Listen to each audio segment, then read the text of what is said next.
Hello, my friends, Evolutionary Energy Arts family. Well, guys, we have a strong West Coast winter storm that leaves 350,000 homes without power and traps some cars in mudslides, as you can see from this photo right here. And so this strong winter storm brought strong winds and high elevation snow to the West Coast over the weekend, leaving more than 350,000 homes and causing flash floods and mudslides. Several more waves of heavy rain, gusty winds, and high elevation snow are expected before the end of the week.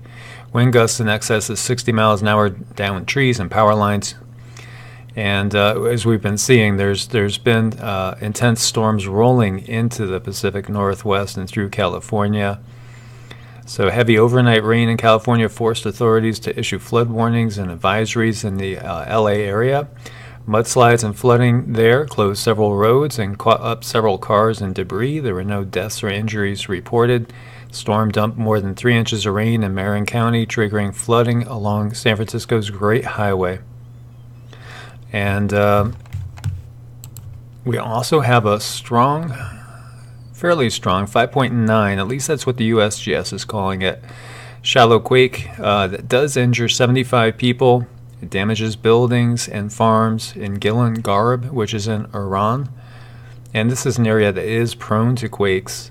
And as I shared with you guys before, I love the idea of earth bag homes, especially in the dome shape, as that is the strongest shape to withstand things like this. And actually, there was a lot of work done in this area on earth bag homes. And if you haven't ever seen earth ships, I definitely encourage you guys to check out earth ships as well, especially for people in a seismically prone area like this, or anywhere that's going to get a bigger quake in the future, which would be places like Cascadia, of course the San Andreas and the faults down in California, and then also the New Madrid, which many believe is about to wake up and might wake up within the next 10 years or so.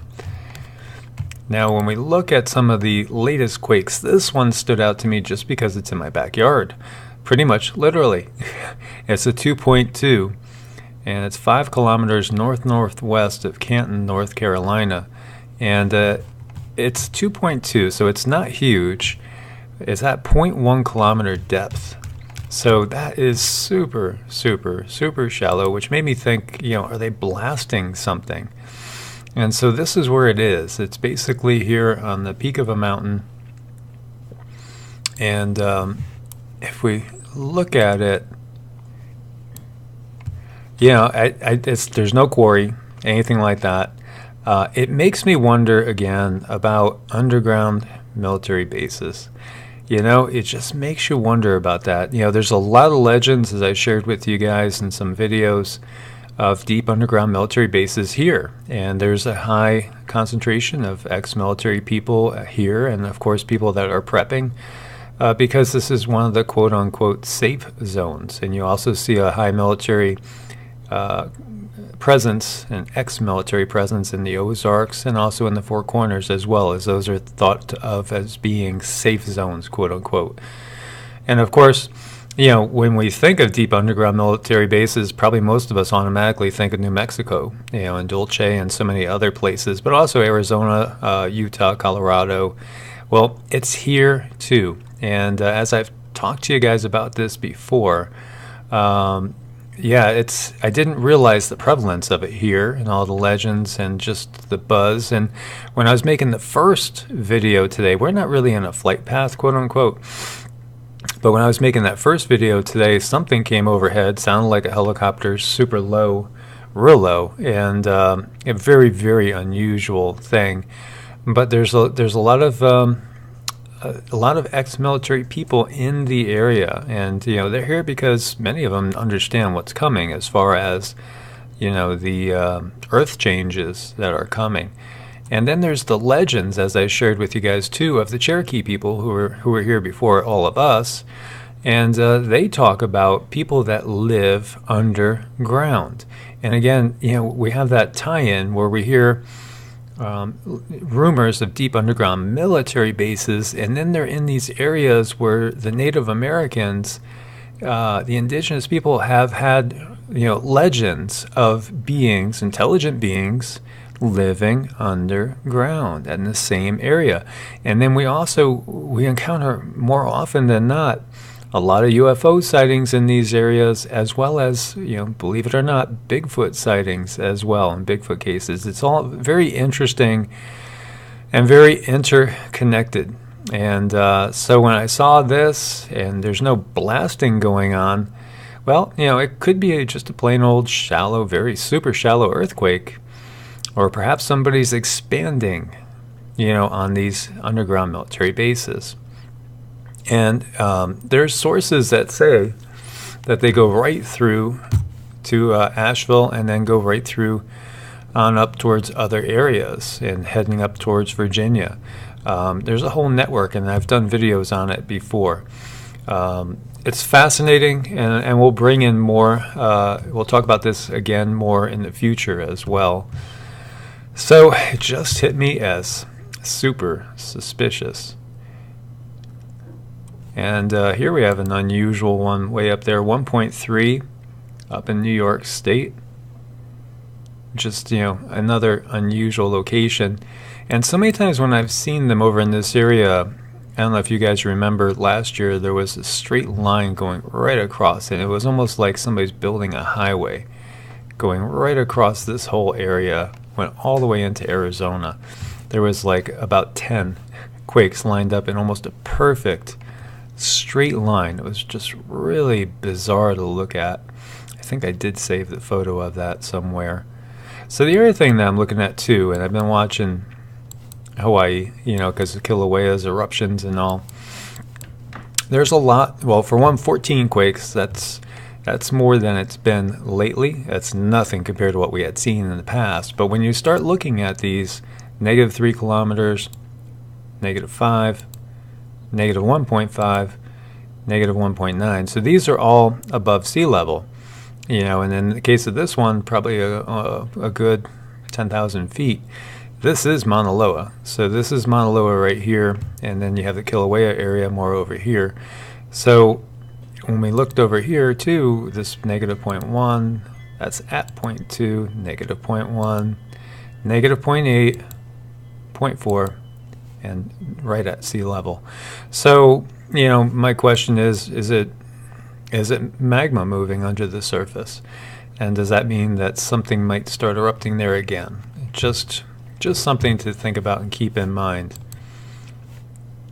And then over here, as the major Pacific storm heads east, 2 more head for the west coast. So the region should expect more heavy rain, wind, and snow beginning Tuesday. And so that massive storm that we talked about, it's not it. There's going to be more coming. So be aware of that. More flooding coming. More mudslides perhaps coming. Just be aware of that. Everybody over there on the West Coast.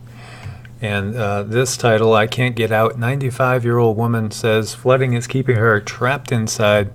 And again, we've talked about this too. We've talked about, this is in Bergen Beach.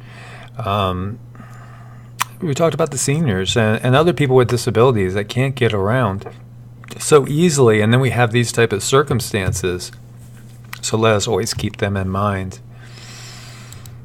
And they are back in unprecedented numbers. 13,000 people stung in a week by jellyfish invasion in Queensland, Australia. So as you see, all the dead jellyfish up there. Blue bottle invasion sees thousands of Queensland beachgoers stung in a day.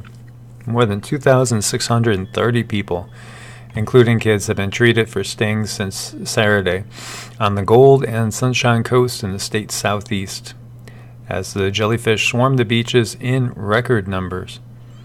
And then almost 1,000 people were hurt in just a matter of hours on Sunday afternoon, with 476 blue bottle stings treated on the Gold Coast and 461 on the Sunshine Coast. Several of those stung suffered anaphylactic shock. Wow, that's something to be very aware of if you're in that area. And so just taking a peek at Ventusky, we see there's a lot of strong wave action going on. You look over here off of southwest of Greenland here, 33, 34-foot waves.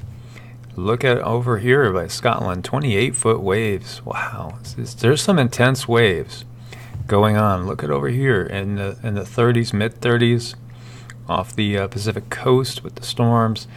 And when we look and we bring it out, you see the waves are moving closer to the Pacific coast here. And of course you got those storms inundating it as well. When I went out as far as Thursday, I was really hit by the size of these waves in certain areas. I mean, let's go zoom in up here. Look at these waves, 48 foot. You're approaching 50-foot waves, you know, off the coast of Norway, in between Norway and Iceland. That is intense. I mean, seriously, strong waves. And not just there. When we come over here to the east of Japan, 52-foot waves out in the Pacific. Massive 53-foot waves coming. Very intense. And then if we just take a peek, go back and let's just look at what we're looking at as far as snow cover. And again, we could see, as we could also see the storms here, we have Pabuk over here, and we have 3 other ones over here to the east and the north of Australia and Indonesia. But we see pretty much the same pattern is still holding, and I have to share it with you guys. It's another gorgeous day. It's 65 out again, sunshine. Unfortunately, a lot more chemtrails today as they try to alleviate the quote-unquote global warming situation by putting as much aluminum and barium in the air as possible to also make our brains function as poorly as possible. And so as we're looking at it, there's really not much snow cover going on the whole eastern half of the nation at all. And this is January 7th. And basically we just have it up there in northern New England and then over in the mountains in the west coast. And take a quick peek at the temp. Gorgeous. Absolutely been beautiful. You got some cold weather coming down into New York now. So New England and New York, it feels wintry up that way in the 20s, and LA is looking at about 60, going up San Fran area more in the high 40s, high mid 40s. So my friends, as always, thumbs up, support the channel. Please do subscribe, click the bell, get all notifications, and share with as many as possible. Let's wake up people and get them alert and aware. No fear. God bless, my friends. Enjoy yourself. Namaste.